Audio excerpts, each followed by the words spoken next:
Assalamualaikum warahmatullahi wabarakatuh. Perkenalkan, nama saya Nur Halimah Juneldi. Di sini saya dari Universitas Nasional dari kelas B2 jurusan D4 Kebidanan. Saya akan melakukan tindakan resusitasi, di mana di sini yaitu pembelajaran tentang resusitasi. Saya di dalam video ini melakukan resusitasi dengan alat-alat medis dan tindakan yang kiranya akan sampai maksud dan tujuan saya akan sampai kepada ibu dan teman-teman sekalian. Apabila dalam video ini ditemukan kekurangan, mohon maaf atas kesalahannya. Baiklah, kita langsung ke dalam perkenalan alat terlebih dahulu dan kemudian tindakan. Langsung ke tindakan. Sebelum kita ke tindakan, kita terlebih dahulu memperkenalkan alat. Di sini sebenarnya meja resusitasi sudah dipersiapkan lebih dahulu di tempat bersalin atau kamar bersalin. Di sini hanya kita untuk ulas sedikit saja. Di sini ada meja datar yang keras dan kain 3 buah. Ini gunanya untuk nanti mengganti apabila kain bayi tersebut basah. Dan setelah itu lampu sorot. Di sini cuma hanya ada kurang lampu sorot, sekurang lebih panjangnya dari mejanya 60 cm. Dan di sini ada dele buatan. Dan di sini ada ventilasi.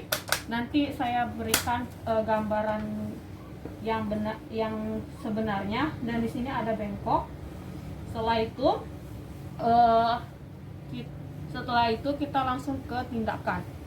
Di sini bayi dalam keadaan kita menolong persalinan, di mana bayi ini ditemukan tidak menangis secara spontan, nafasnya menggap-menggap, tonus ototnya lemah, serta warna kulit tidak kemerahan atau warna kulit kebiruan.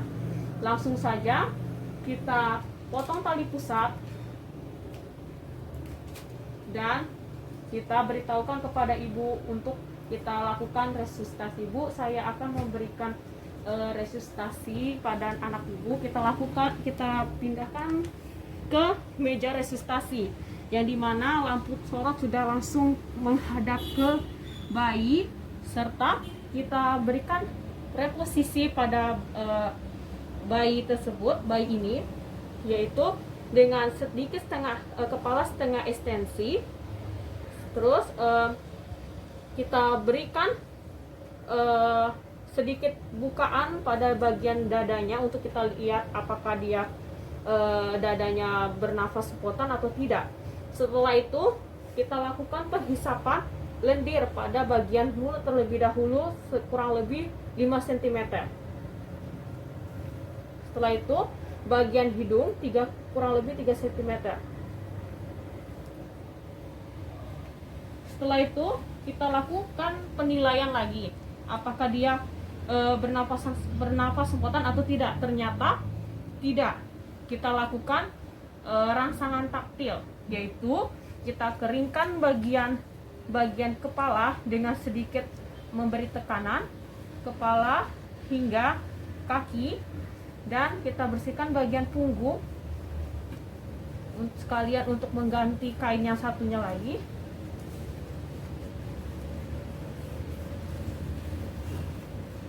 Dan kita berikan lagi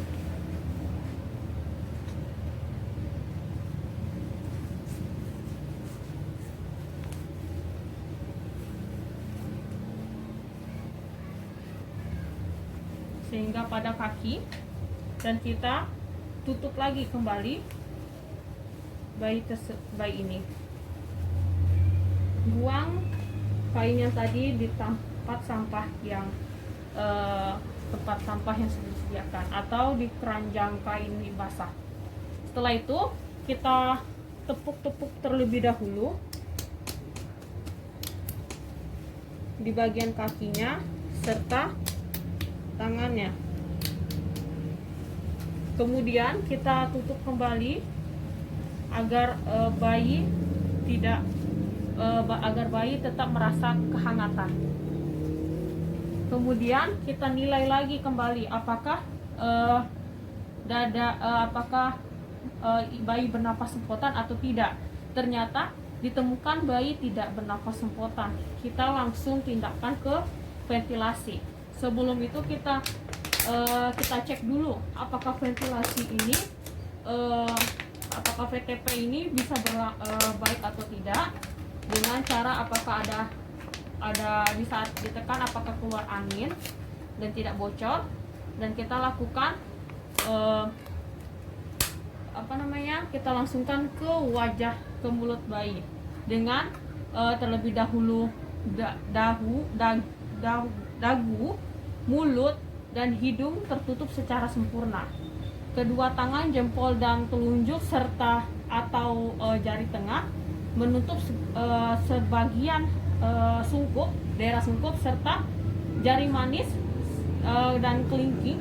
Kita tahan bagian bawah dagu untuk memaksimalkan sungkup tadi itu tertutup secara sempurna agar tidak terdapat keluar angin. Dan kita lakukan VTP selama 20 kali dalam 30 detik. Pertama, 1 lepas-lepas, 2 lepas-lepas, 3 lepas-lepas, 4 lepas-lepas, 5 lepas-lepas, 6 lepas-lepas, 7 lepas-lepas, 8 lepas-lepas, 9 lepas-lepas, 10 lepas-lepas, 11 lepas-lepas, 12 lepas-lepas, 13 lepas-lepas, 14 lepas-lepas, 15 lepas-lepas, 16 lepas-lepas, 17 lepas-lepas, 19 lepas-lepas, 20 lepas-lepas. Dan setelah itu kita nilai kembali apakah ada tarikan bagian dada atau tidak. Jika tidak, kita lakukan VTP kedua selama 20 kali lagi dalam 30 detik dan melakukan penilaian selama 30 kali per menit. Melakukan penilaian selama 30 detik.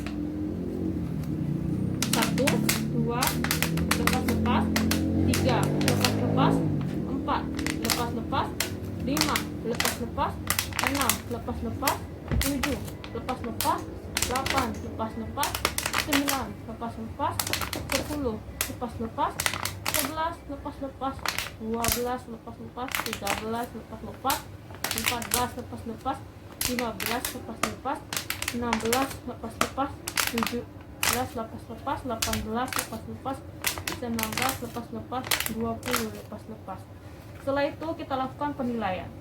Jika selama 2 menit kita lakukan ventilasi tidak ada perubahan, kita langsungkan persiapan rujukan. Dalam proses rujukan, dalam sampai ke tempat rujukan kita lakukan ventilasi selama 20 menit. Ternyata dalam 20 menit itu apabila bayi ditemukan tidak bernapas, pertimbangkan untuk menghentikan ventilasi. Namun jika ditemukan bayi bernapas secara spontan, lakukan perawatan bayi dari pasca resusitasi. Dan dalam 2 jam tersebut selalu kita observasi bagian pernapasannya. Apabila dia kurang dari 30 detik, 30 menit, kurang lebih dari 30 menit atau lebih dari 60 menit. Jika dia lebih dari 60 menit, lakukan lakukan perawatan bayi normal seperti biasa. Dan pertimbangkan untuk tidak memberikan atau tidak melakukan mandi pada bayi dalam waktu 6-24 jam. Dan setelah dalam 2 jam tersebut kita pantau apakah ada sianosis atau tidak. Dan apabila dia tidak ada sianosis dan dianggap normal semuanya, kita lakukan rawat gabung dan bayi siap diberikan kepada ibu dan diberi ASI. Sekian dari saya. Mohon maaf apabila ada kekurangan.